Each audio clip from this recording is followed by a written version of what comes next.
চৰকাৰে আপোন ঘৰ নামে চৰকাৰী কৰ্মচাৰীসকলৰ বাবে গৃহ ঋণৰ এখন আঁচনি চলাই আছিল।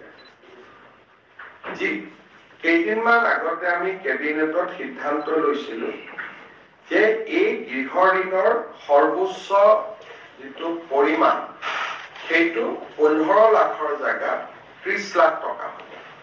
অৰ্থাৎ এতিয়াৰ পৰা চৰকাৰী কৰ্মচাৰীসকলে আপোন ঘৰ আঁচনিৰ জৰিয়তে 30 লাখ টকা পৰ্যন্ত বেংকৰ পৰা চৰকাৰৰ জৰিয়তে ঋণ ল'ব পাৰিব। একাংশ কৰ্মচাৰীয়ে আমাক আহি আপত্তি দিছিলে যে আমি আগতে 15 লাখ টকা পালো, কিন্তু নতুন সকলৰ কাৰণে আপোনালোকে 30 লাখ কৰি দিলে, গতিকে আমাকো আৰু 15 লাখ টকা ঋণ লোৱাৰ সুবিধা দিয়ে।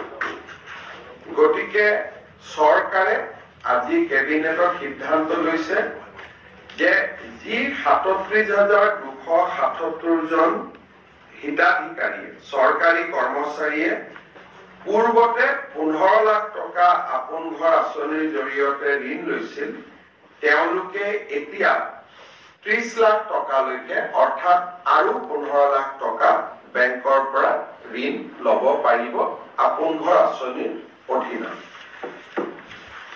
ইয়াৰ পিছত আজি কেবিনেটে এটা সিদ্ধান্ত ল'লে যে আমাৰ 3খন প্ৰপ'জ ৰিজাৰ্ভ ফৰেষ্ট আছিল।